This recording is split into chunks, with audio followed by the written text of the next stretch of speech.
जैन साथियों, सभी पत्रकार साथियों, आप सब लोगों का स्वागत है। धन्यवाद है आप लोग आए। और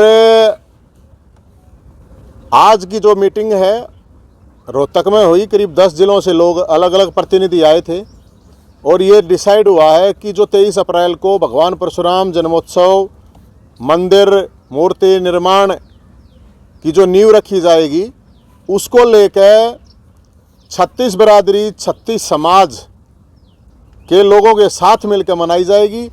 और सब ने यह भी निर्णय लिया है कि उसके मुख्य अतिथि दादा दुलीचंद होंगे। दादा दुलीचंद को आप जानते होंगे, वही दादा दुलीचंद जिसकी वजह से करीब 2 लाख बुजुर्गों की पेंशन बनी बुढ़ा की, वो मुख्य अतिथि होंगे। और ये डिसाइड हुआ वहाँ पर फरसाधारियों पर 36 बरादरी के लोगों के ऊपर हेलीकॉप्टर से फूलों की बारिश की जाएगी। प्रसाद में देसी घी का प्रसाद, साथ में फरसे दिए जाएंगे, न्याय का प्रतीक। और वहाँ पर मुख्य रूप से जो आयोजन है ये, उसमें सारे समाज के लोग शामिल किए जाएंगे। और कल हम कुरुक्षेत्र गए। कुरुक्षेत्र में सभी बिरादरियों की धर्मशालाएं थी। हर समाज के लोग सबको हम, क्योंकि ये इस जयंती के द्वारा, इस जन्मोत्सव के द्वारा भाईचारे का संदेश दिया जाएगा। हर समाज के लोगों ने दिल से न्योता स्वीकार किया है। सारे के सारे साथी इसमें आएंगे। सभी राजनीतिक सामाजिक लोगों को न्योता दिया जाएगा। सबको हम कह रहे हैं ये एक सामाजिक प्रोग्राम है, लेकिन सब अपनी आके अपनी यहाँ पे भगवान परशुराम के मंदिर मूर्ति निर्माण में हवन यज्ञ में अपनी आहुति डाल सकते हैं।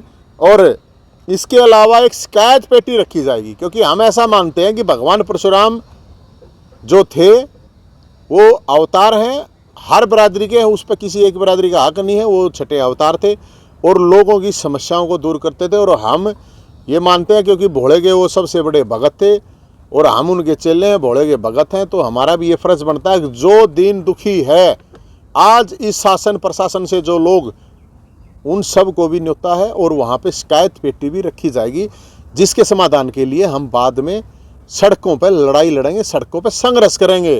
क्योंकि असली चेले होने का मतलब तो यही है कि जनता जो दुखी है उसके लिए शासन प्रशासन सिस्टम से एक तरीके से लड़ाई लड़ी जाए।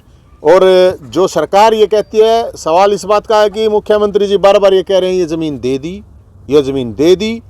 तो है ज़मीन दे दी तो फिर नवीन जयंती के ऊपर केस क्या बात, उसका क्या मतलब था? लेकिन उसकी तारीख भी भुगतेंगे।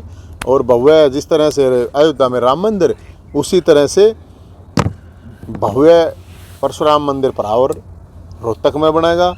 और 22 तारीख से ही वहाँ पे हवन यज्ञ शुरू हो जाएगा। इसके अलावा जो वहाँ पे चीज़ें होंगी वहाँ आप आके देखेंगे, भाईचारे की एक मिसाल होगी।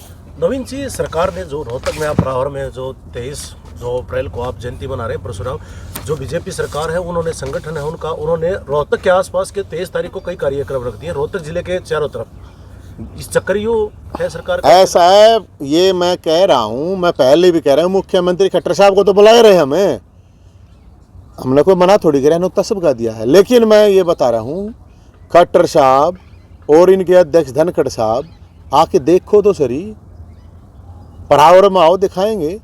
ये टुच्ची हरकत करना और ये भी बिछड़ों वाले काम जो कर रहे हैं उनको करने दो। पहले ये डिसाइड हो गया था, सभी साथियों से सबसे मिलकर ये बात हुई थी कि भाई 23 तारीख को पूरे हरियाणा की, और इसमें हरियाणा के अलावा राजस्थान, दिल्ली, यूपी, मध्य प्रदेश, जम्मू कश्मीर, हिमाचल, उत्तराखंड तक के लोग इसमें शामिल होंगे। और सरकार कितने चक्रव्यूह रख ले उनको बता देना।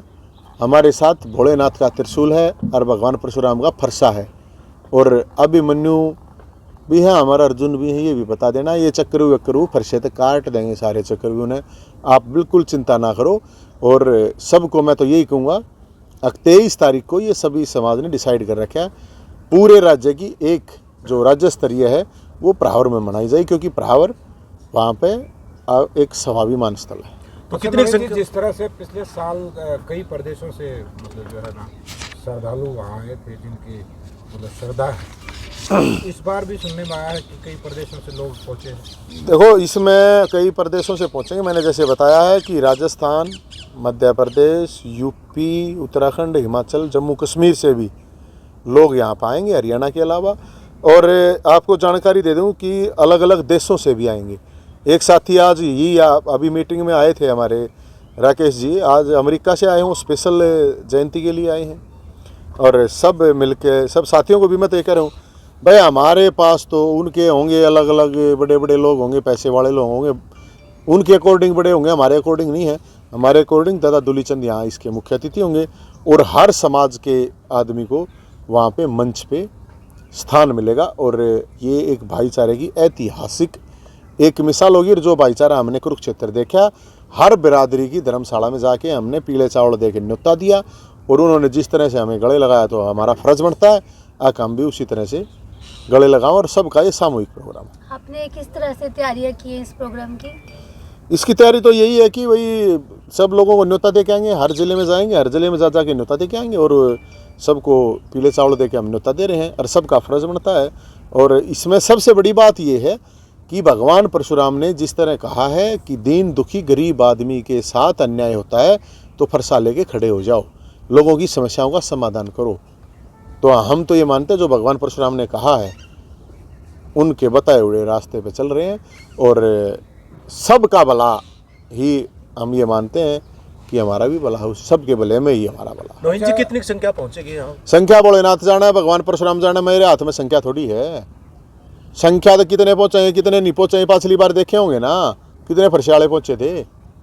सब भोलेनाथ की कृपा होगी, अपना कुछ नहीं है, सब भगवान परशुराम की, भोलेनाथ की, भोले शंकर की कृपा है। और तो मैं इसमें कहता हूँ। अच्छा, ये परशुराम जयंती के साथ साथ आप कहते हैं स्वाभिमान की लड़ाई।